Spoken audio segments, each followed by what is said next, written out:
The future of 4 families is uncertain as they lay claim to this land, which belongs to the Hilton Estate, the residential section attached to Hilton College. Hilton College is the prestigious private boys' school in KwaZulu-Natal. Ngeke ukuthi nina isikole sesiqale ngo-1872 nini ukuthi ngathi umhlaba owenu. Under the Labour Tenants Act, they believe they have a valid claim, but the school is having none of it. So we have the face of incredible wealth, while behind it we have the reality of real poverty. The families are now part of thousands of Labour tenant applicants relying on the state to process their claims, almost 2 decades later, but the state is dragging its feet. It shows that they don't have a plan of processing these applications. Their case is now a class action. The wait for the promised land has left many applicants in limbo on the land which their families have lived on for generations.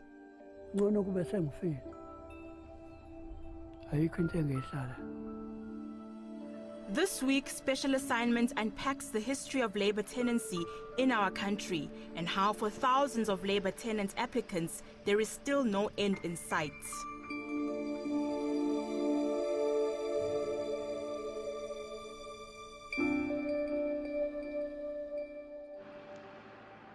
This is Hilton, a town in the Natal Midlands, about 100 kilometers outside of Durban. It's home to Hilton College, a prestigious private boys' school. At 253,000 rand per student per annum, the school, with its sprawling lawns and majestic colonial buildings, is reportedly the most expensive in the country. It's said to provide the best education money can buy. The school says that the Hilton Estate, on which it is situated, was acquired through a series of historic acquisitions. Its 145-year history began when it was established within the Hilton farm. The farm had been a Voortrekker farm and called Ongegund. And this man, his name was Lucas, who had come out from England as a military man, had survived the wreck of the Birkenhead, one of the guys who managed to swim to the shore. And subsequently, when his military career came to an end, he joined the civil service and was a magistrate. And he happened to own this piece of ground, or he bought it. And when he and his friend bought it, they named it after a place that they had known in England called Hilton.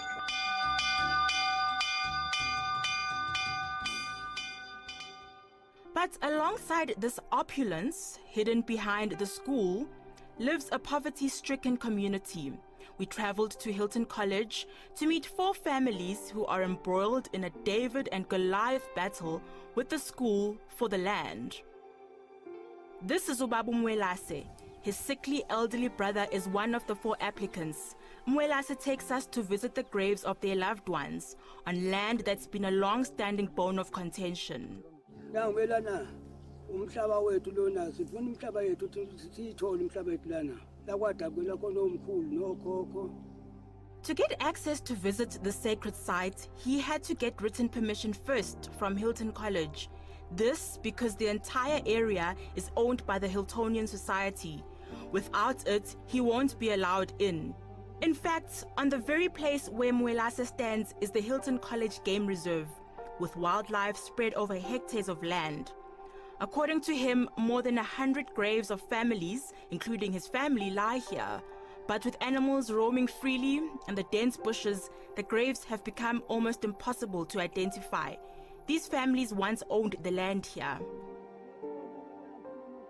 Kwakukhona oMulasi, oMbanjwa, oNgcobo, oSikhakhane, oButhelezi lapha phesheya.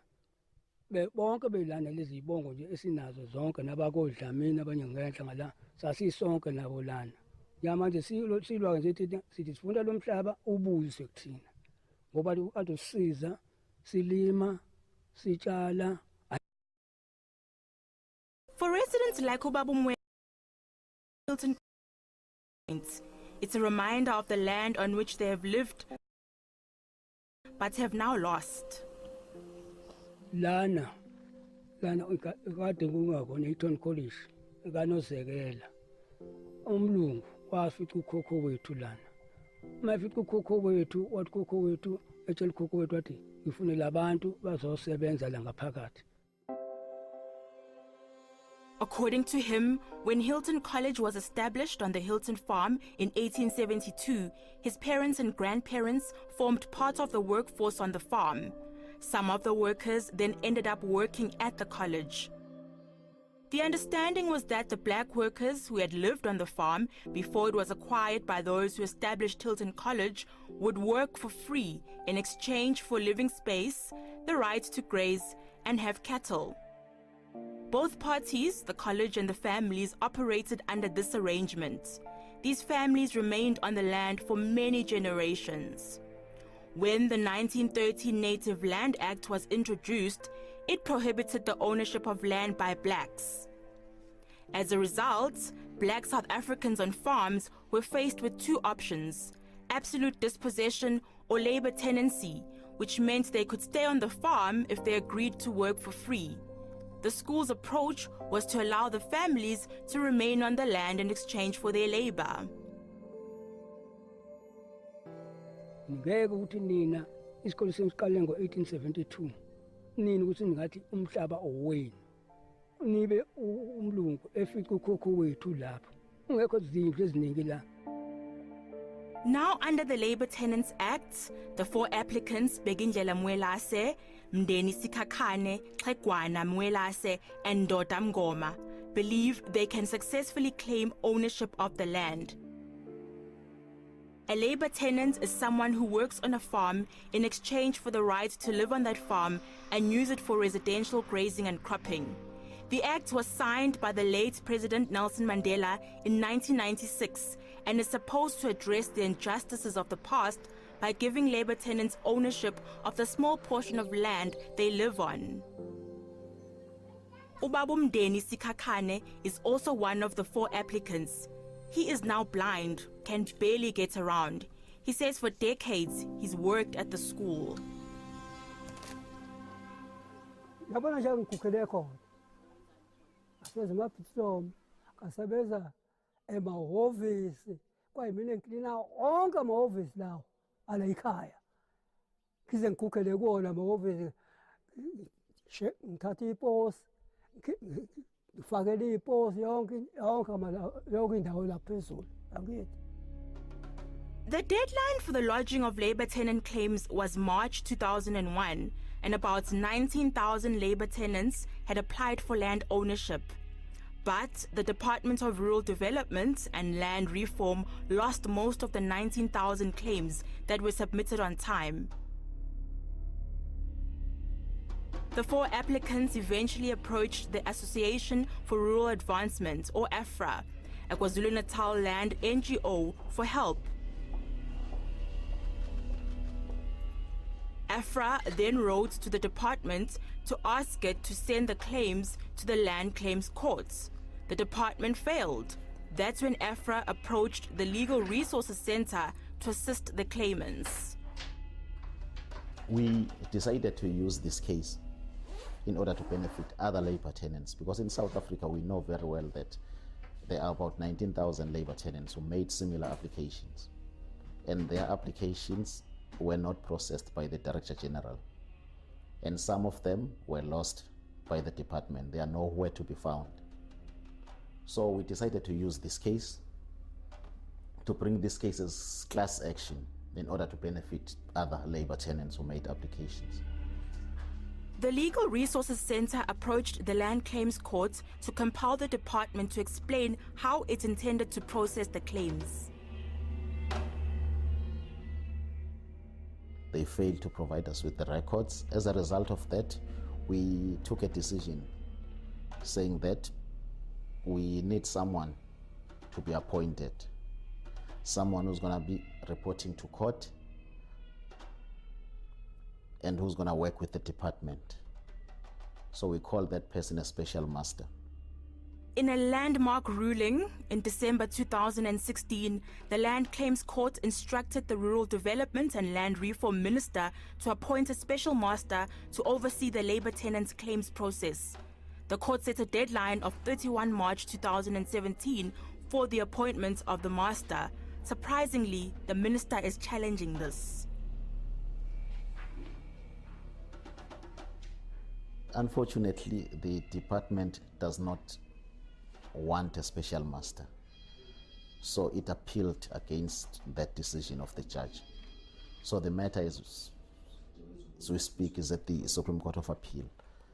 So we are required to file the records in July. Mbenze believes the actions of the department show that the reality is that the department does not intend processing the claims. However, what has made the delay even more distressing is that many of the applicants are very old. Whilst the department has dragged its feet, 2 of the 4 applicants have since died. Ubabu Xegwana Mwelase died in 2005. 2 years later, Ubabu Ndoda Mngoma followed.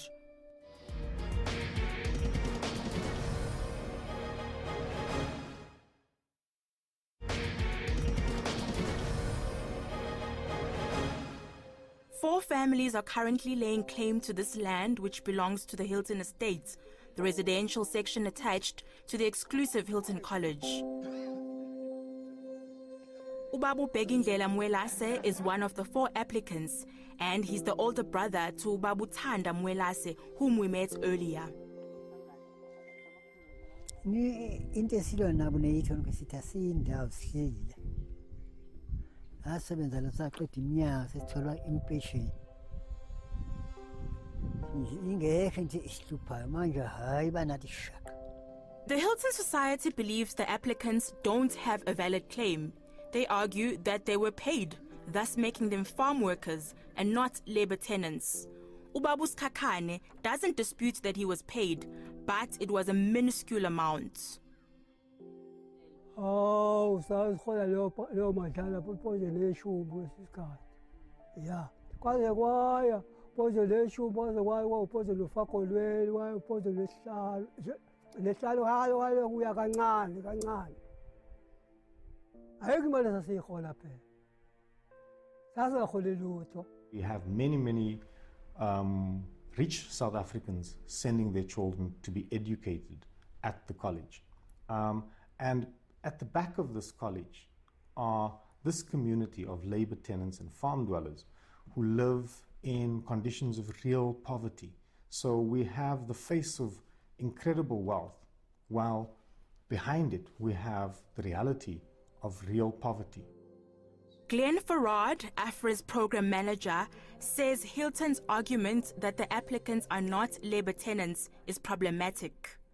I think that the Hiltonian society, like many other landowners, make a very basic calculation, and that is that the department will do nothing. And they have evidence on their side that shows them, as long as they don't concede to people's legitimate rights, that no one is actually going to punish them. So they have made the calculation. They have the resources to go to court to contest this. That is their legal right. But we can see that their actions are really fundamentally immoral and unjust, right? So they want to perpetuate this relationship where black people are brought onto the farm or onto the land or onto the college and provide labor and then leave, yes? And they don't want to really concede any inch of that land to the community. The families say the Hilton Estate initially offered to relocate them to an area called Howick, which is nearby. Babethi asifuni indawo esiyithandayo. Bazohamba bosakhela khona. Sathina asifuni indawo thina ayikho indawo esiyifunayo. Abayeke bathandayo ukuphuma ke la necollege. Thina sathi asifuni ukuphuma la lendawo yethu esakhulela kuyona, sifuya kuyona, senza zonke izinto kuyona.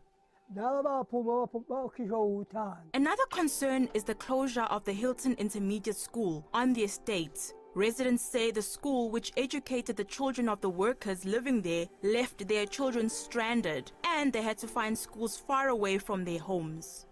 In our minds, we were always sharing the land, even with strangers who were coming from overseas, only to find, as time went by, that they were now occupiers on someone else's land, namely the Hilton Society, who then built a school and gradually pushed people back, further and further.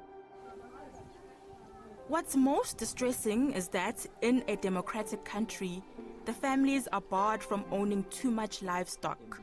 They are not allowed to farm the land, and they say their movements are restricted. Before they moved onto these premises, this was never the case. Now they must abide by the rules of the estate, making life difficult for them. Ifuthi mina ngisawuthola incwadi ephuma kumlungu ala ngaphezulu uRoyal ethi imbuzi zami seziningi kodwa zidla la ngaphansi azidli ikakha zidla la uthi angiphungule imbuzi mina seziningi kakhulu owayi ngoba phela imbuzi zidla utshani la ngaphansi nginomeli usongidosela zona labelungu basiphethe kabi basivalele zonke indlela la zokuhamba sinayo indlela makufanele sihambe kuthiwa asidry ngala asinalo ilungelo lokuthi sinqamule ngaphakathi. They are in a relationship of unequal power with landowners, so they remain constantly subject to threats of eviction or actual eviction. Now, beyond that, it means that they themselves are unable to really secure for themselves economic opportunities and livelihoods, which is what the law envisaged. The school refused an interview but insists that none of the residents qualified to be called labour tenants in terms of the Labour Tenants Act. Residents could choose to remain on the Hilton estate or be relocated to Howick. The intermediate school was a state facility and it was closed by the KZN Department of Education. The running of cattle on the estate by residents has always been managed within agreed limits.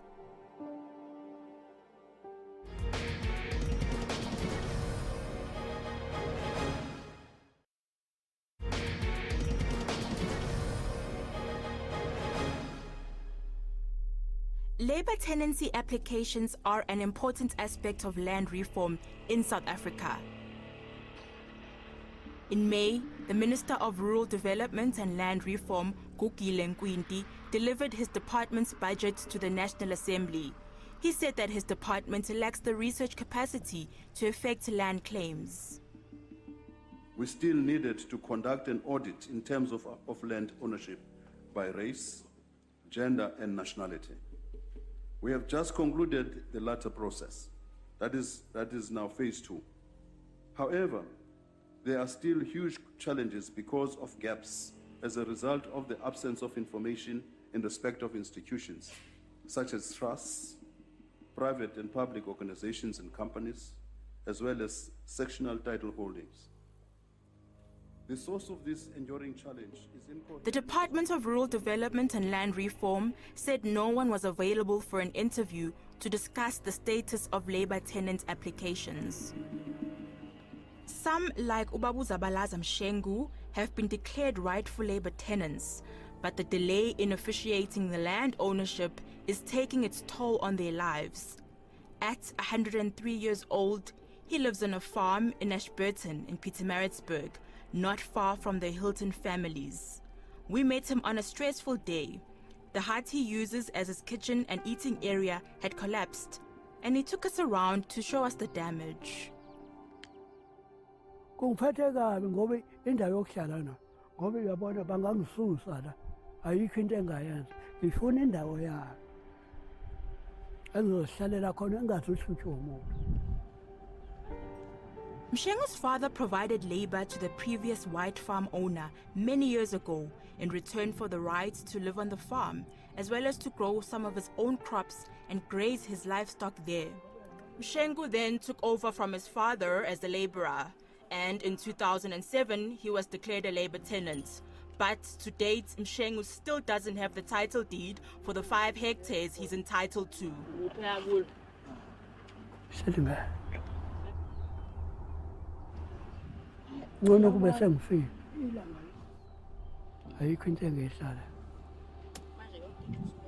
The delay lies within the department because no agreement has been reached over a fair price for the department to purchase the land, and so Mshengu waits. But while these legal processes move into their 10th year, he grows older and weaker. Hayi phela mina ngibheka abameli bami ngokungakunikeza bona. Ibona sebefanele ukuthi kwakuveka ngoba kade ngiya kubo. Rob McCarthy is an attorney specializing in land and labor disputes. He represents mainly landowners. He says government's insufficient capacity to deal with the volume of claims is compounded by a lack of finances. If there's no money for the purchase of land, it's going to hinder the process greatly, where there are mutually agreeable, amicable solutions. As far as the the labor tenancy process in court is concerned, well, with the volume of claims that there are and the number that have been resolved in court, it's quite conceivable that it will take over 20 years. There have been notable victories for some labor tenant applicants, but this has required persistent protest action. This is the Muden community just outside Greytown in KwaZulu-Natal. In December last year, these residents won their battle for ownership of a farm they had claimed since 1993. Lungisani Ndlovu was one of the activists at the forefront of the struggle.